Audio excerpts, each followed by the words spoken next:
मेरे मित्र ने पूछा है कि देश में एक बड़ी बात चल रही है कि अधिकतर मूल निवासी यहाँ के शूद्र हैं। तो हम ये जान लें कि ये शूद्र हैं कौन।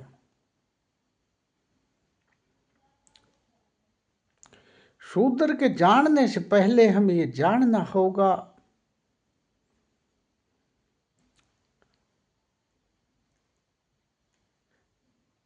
कि शूद्रों के अलावा कौन है।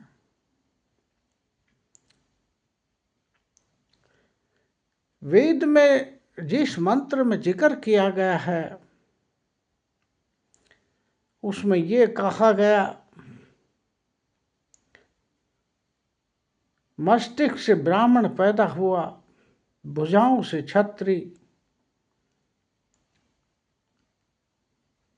और पेट से वैश्य तथा पैरों से शूद्र पैदा हुआ। आगे इनका कामों का भी वर्णन किया गया कि ऊपर के 3 वर्ण द्विज हैं जिनको जनेऊ पहनाया जा सकता है, और नीचे का जो शूद्र वर्ण है उसको यजुपवीत धारण नहीं कराया जा सकता।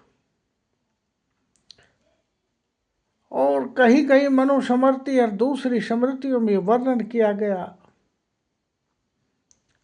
कि क्षत्रियों का काम शासन करना और रक्षा करना और युद्ध करना है, ब्राह्मणों का काम दान दक्षिणा लेना और देना, पढ़ना और पढ़ाना है, वैश्यों का काम व्यापार और पशुपालन है, शूद्रों का काम सेवा करना है, ऊपर के 3 वर्णों। परंतु भारत के समाज में एक वर्ण और भी है जो वर्णेतर है, अंतज है, वो शूद्र भी नहीं माने जाते। अगर इन बातों को हम ठीक ढंग से जान लें और मान लें तो इससे हम फिर भी वर्णों की पहचान नहीं कर सकते, क्योंकि क्षत्रियों की फौज में शूद्र भी लड़ते थे। अहिर, गुर्जर, जाट, ये सब शूद्र की श्रेणी में डाले हुए हैं। यद्यपि ये अपने आप को अब क्षत्रिय बनाने में लगे। कुर्मी, मौर्य, पटेल, निषाद, ये सब क्षत्रिय बनने में लगे हुए, जबकि युद्ध में ये भी लड़ते थे, राजाओं के साथ भी लड़ते थे। तो फिर कार्य के हिसाब से हम ये नहीं कह सकते कि क्षत्रिय वो ही है जो लड़ाई करते थे। वास्तव में क्षत्रिय वो कहलाते थे जो राज करते थे, और जिनको ब्राह्मणों ने अपनी किताबों में क्षत्रिय लिख दिया था, और जिनका राज्य अभिषेक हो सकता था। जैसे शिवाजी महाराज का राज्य अभिषेक ब्राह्मणों ने करने से मना कर दिया था, बा मुश्किल से उनका राज्य अभिषेक कराया गया था। इसलिए क्षत्रिय वो हैं जो ब्राह्मण कहते हैं और ब्राह्मण की किताबें कहती। वैश्य वो हैं जो ब्राह्मण कहते हैं और ब्राह्मणों की किताबें कहती। शूद्र वो हैं जो ब्राह्मण कहते हैं और जो ब्राह्मणों की किताबें कहती। अंतज वो हैं जो ब्राह्मण कहते हैं और ब्राह्मणों की किताबें कहती। पर आज के समय में इनका कोई मतलब नहीं है। आज सभी शूद्र हो गए हैं, क्योंकि शूद्रों की एक विशेषता थी जो सबसे बड़ी विशेषता थी। अंतज और शूद्रों की सेवा करना तो एक कार्य था ही, परंतु विधवा विवाह या पुनर्विवाह इन जातियों में मान्य था। और जिन जातियों में पुनर्विवाह होता है और होता आया है वही शूद्र कहलाते थे। अब आप देखिए, द्विज जातियों में विधवा विवाह मान्य नहीं था, या तो पति के मरने के बाद पत्नी सती हो जाती थी या उसको एक बहुत दयनीय अवस्था में आजीवन विधवा के रूप में जीवन काटना पड़ता था। इसलिए किसी को ये पहचान करनी हो कि मैं शूद्र हूँ या क्षत्रिय हूँ या ब्राह्मण हूँ या वैश्य हूँ, वो काम से नहीं होता है। क्योंकि आजकल काम जो है वैश्यों के ब्राह्मण कर रहे हैं, ब्राह्मणों के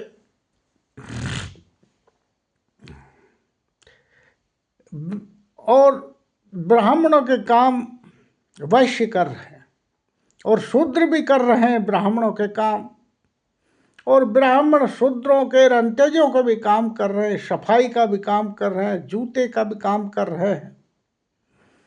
इसलिए कामों के आधार पे ये वर्ण आज जिंदे नहीं हैं। आज की अवस्था में तो सभी शूद्र हैं, न कोई ब्राह्मण है, न कोई वैश्य है, न कोई क्षत्रिय है।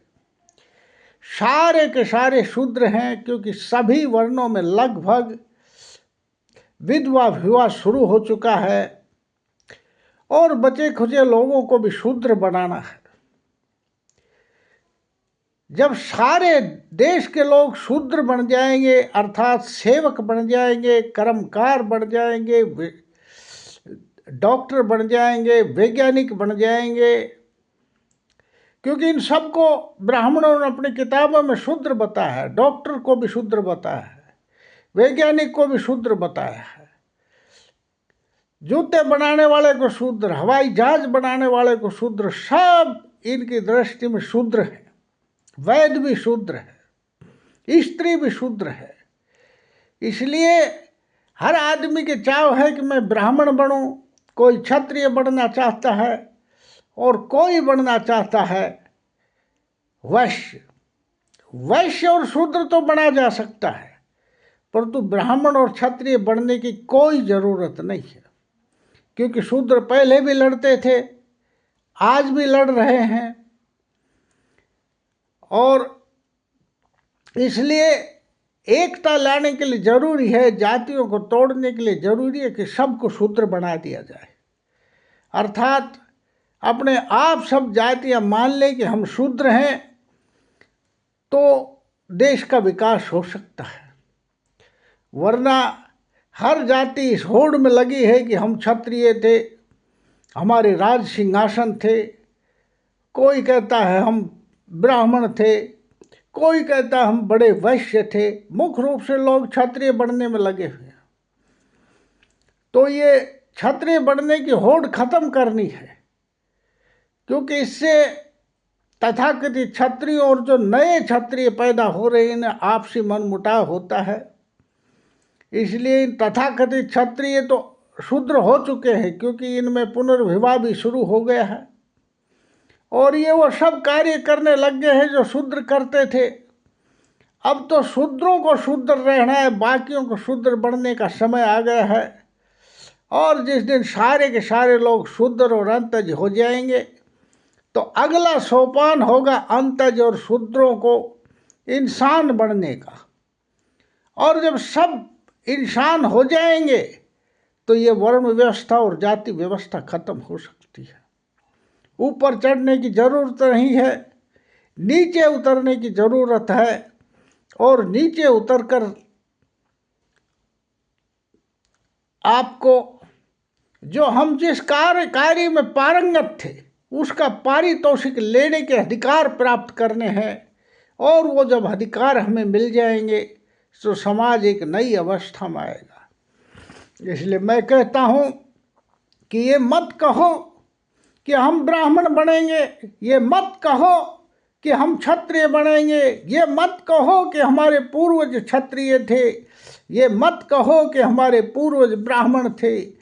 सत्य तो ये है कि हम इस देश के मूल निवासी हैं और हमारे पूर्वज न क्षत्रिय थे, न ब्राह्मण थे, न वैश्य थे। वास्तव में वो ऐसे इंसान थे जिन लोगों ने सिंधु घाटी जैसी सभ्यता, नगरीय सभ्यता को बसाया था, जहाँ न हिंसा थी और न युद्ध थे और न लड़ाई थी। उसके बाद हम वो इंसान थे जो सम्राट अशोक के काल में केवल धर्म का ही प्रचार नहीं किया था, बल्कि अधिकतर एशिया के ऊपर राज भी किया था। और उस समय हर्षवर्धन तक हम दुनिया के विश्व गुरु थे। न उस वक्त हम ब्राह्मण थे, न हम क्षत्रिय थे, न वैश्य थे, केवल काम करने वाले थे। हम शर्मण थे और कमेरे थे।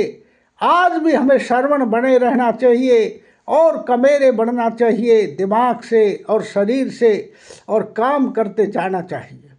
जिस दिन हम अपने काम में दक्ष हो जाएंगे, जब हम अपने काम में पूर्णता को प्राप्त कर लेंगे, ये तथाकथित वैश्य, तथाकथित शूद्र और ये क्षत्रिय, अब समय धीरे धीरे आ रहा है कि ये सारे के सारे कामगार हो जाएंगे, मेहनत कश हो जाएंगे और काम करने वाले हो जाएंगे। ये अपने आप हमारी श्रेणी में आ जाएंगे। हम शर्मण में हमें बढ़ना है, हमें ब्राह्मण नहीं बनना है, केवल शर्मण बनना है, शर्मण बनना है। थैंक्स, धन्यवाद। अच्छा लगे तो वीडियो को शेयर एंड सब्सक्राइब करें। बनवाला Yadav on YouTube channel follow थो।